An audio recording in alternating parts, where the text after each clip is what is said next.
la scientologie, on en parle beaucoup. Aujourd'hui, nous avons décidé de parler d'un sujet d'actualité, la famille, l'éducation des enfants. C'est quoi une famille scientologue après tout?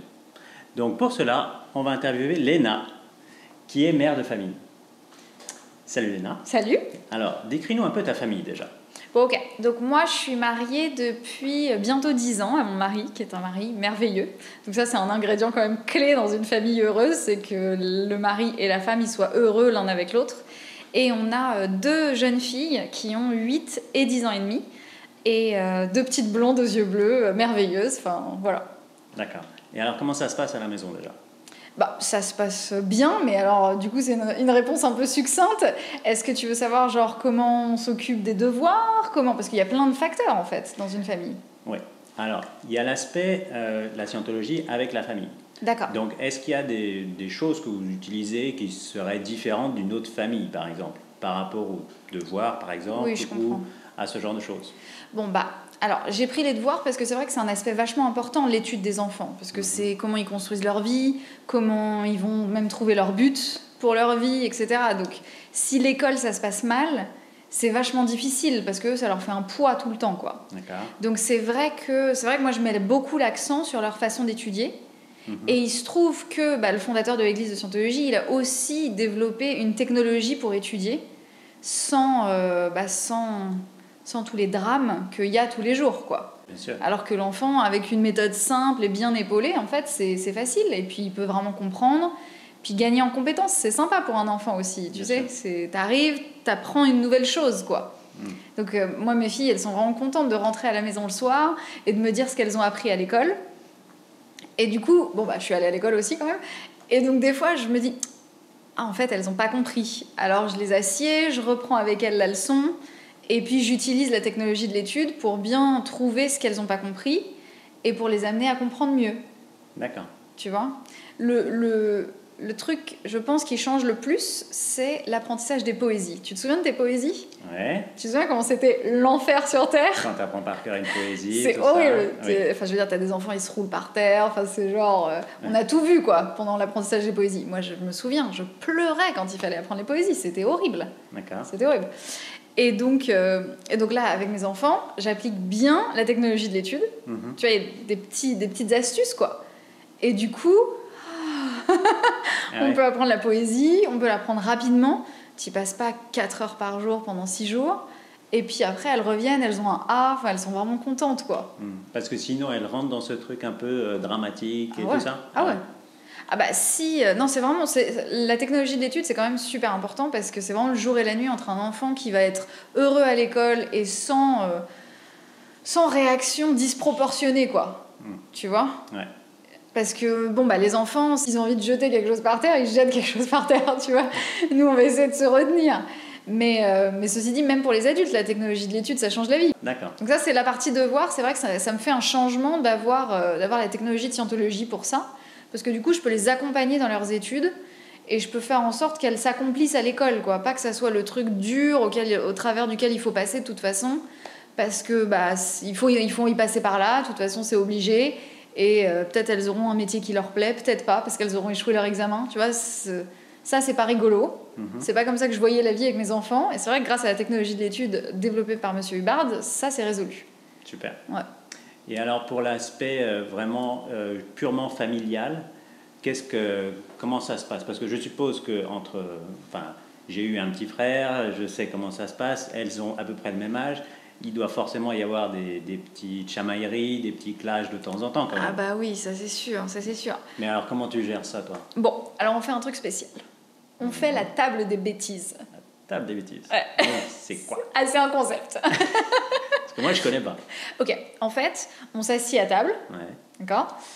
Et à tour de rôle, et moi inclus, comme ça les fait se lancer, on doit dire une bêtise qu'on a fait sur la famille. Ah oui, d'accord. Tu vois? Mais de quel genre? Attends, je vais pas dire les bêtises de mes enfants là comme ça. Attends, je te fais un exemple. Genre, j'ai mis de l'eau dans les chaussures de ma grande sœur. D'accord. Tu vois ? Ou moi je dis, j'aurais dû prendre plus de temps avec vous pour faire les devoirs et à la place j'étais au téléphone avec le travail. D'accord. Tu vois ? Ce genre de bêtises. Voilà, et on passe comme ça à tour de rôle, comme ça, tu vois, ça remet la communication. Et ça rétablit l'affinité, en fait. Parce qu'il se trouve qu'il y a des écrits de scientologie qui expliquent pourquoi l'affinité dans un groupe s'émaille. Et la plupart du temps, c'est les choses qu'on a faites qu'on ne communique pas. Tu vois ? Donc c'est sur ce principe-là que je me suis basée pour créer la table des bêtises. Du coup, des fois, elle se chamaille, puis j'entends « Attends, on va devoir faire la table des bêtises. Viens, on essaye de résoudre toute seule. » Ah ouais, carrément.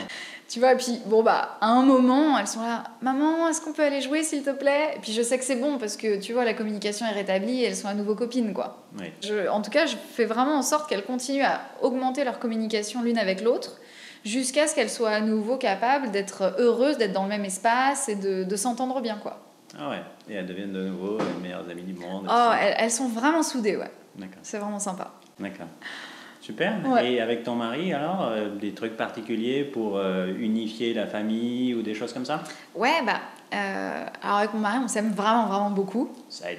Voilà, déjà, ça aide Mais ça beaucoup. s'entretient aussi. C'est Ah pas c'est juste, vrai, c'est vrai. C'est de la création constante. Ouais. Tu vois, dans le livre Fondements de la vie de Scientologie, Scientologie, les fondements de la vie, Monsieur Hubbard, il décrit en fait comment faire en sorte que quelque chose continue à vivre.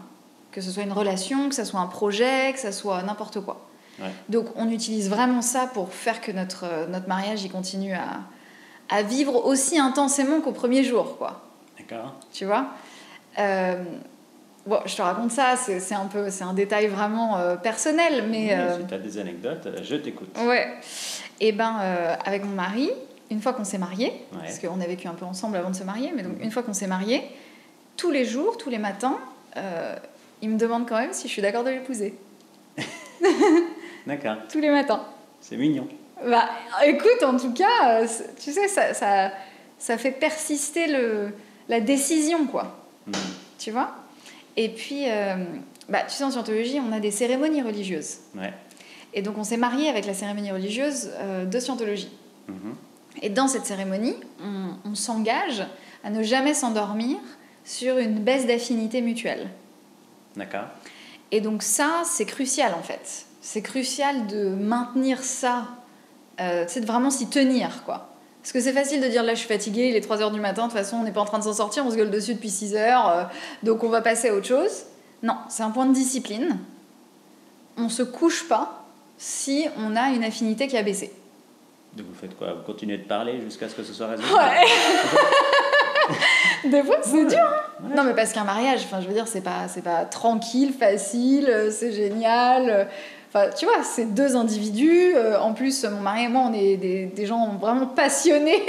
Donc, quand on a décidé quelque chose et qu'il se trouve qu'on n'a pas décidé la même chose, c'est compliqué.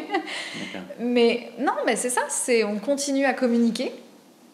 On continue à communiquer jusqu'à ce qu'on puisse vraiment avoir le point de vue de l'autre et pouvoir parvenir à une décision commune.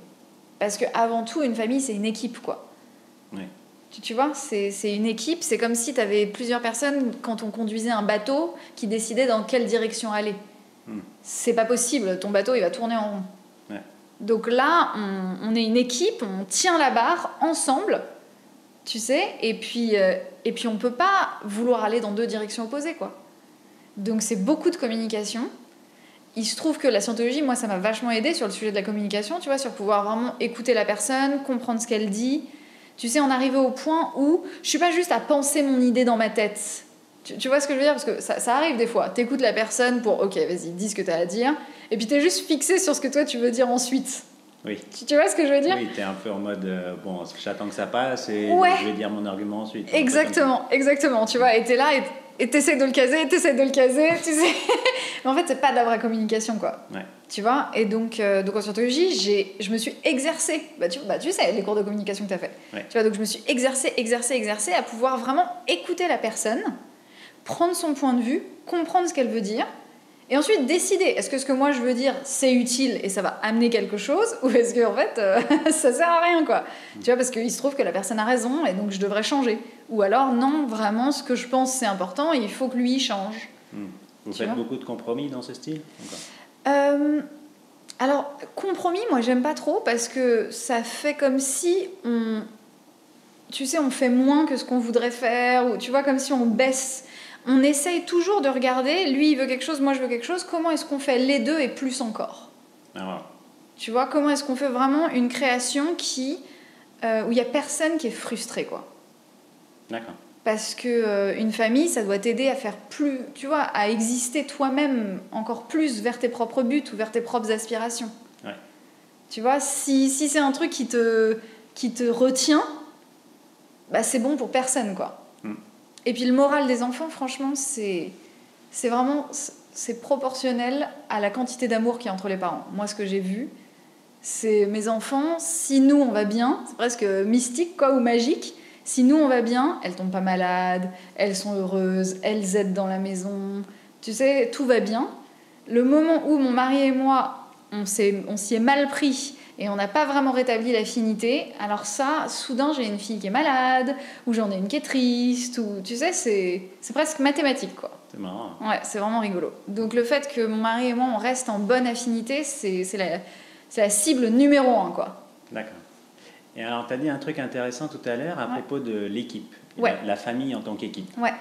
Ok, donc j'ai bien compris cet aspect entre toi et ton mari. Maintenant, les filles, comment tu les inclus dans cette équipe-là, alors, du coup? D'accord. Alors, bon, tu vois, ça c'est plus, figure-toi, la technologie de comment gérer un groupe. Ouais. Et donc, Monsieur Hubbard, le fondateur de la scientologie, il a écrit dans tous les aspects, et il a écrit beaucoup sur comment est-ce que tu diriges un groupe. Et donc c'est de ça, moi, dont je m'inspire pour gérer la famille et faire, tu vois, et inclure les enfants dans l'équipe. D'accord. Et donc le principe clé, c'est le principe de l'échange.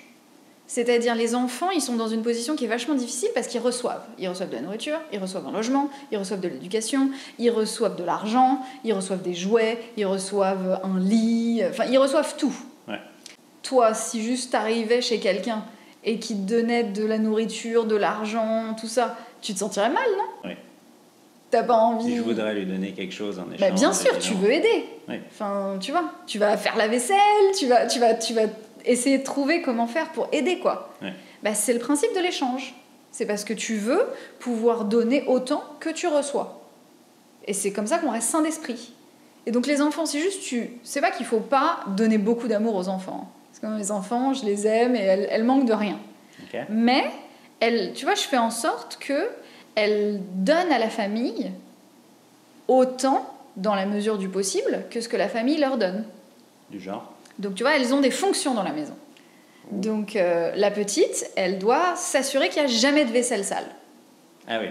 Tu vois, donc c'est son job à la maison. C'est son travail. Et donc elle cesse. Tu vois, mon mari, il travaille de la maison, il a sa tasse de café, et ben elle va passer, elle va prendre la tasse de café, elle va la mettre dans le lave-vaisselle, elle va s'assurer, tu vois, elle va s'assurer que tout est dans le lave-vaisselle, que le lave-vaisselle il tourne, qu'ensuite la vaisselle propre, elle est rangée.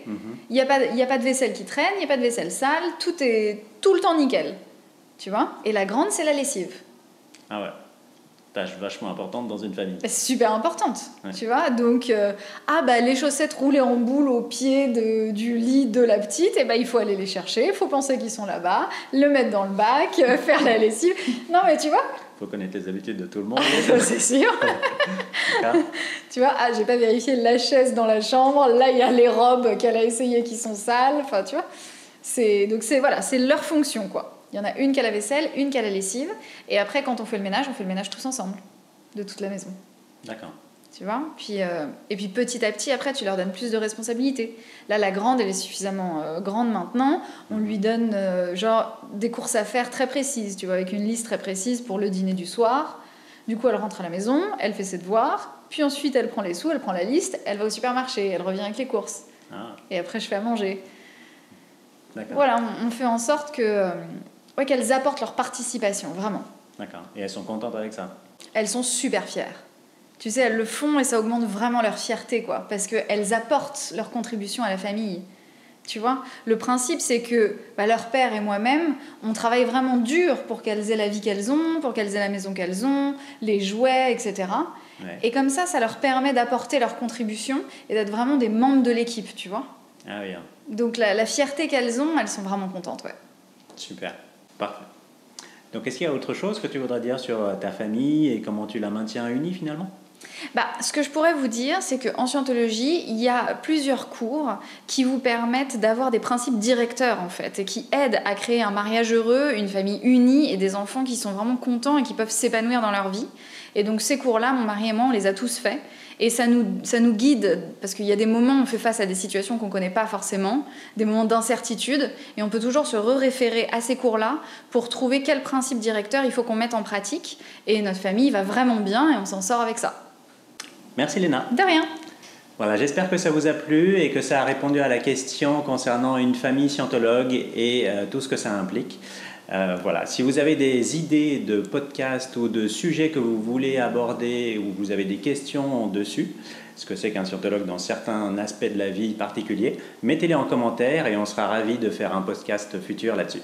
Voilà, on vous embrasse et on vous dit à très bientôt. À bientôt.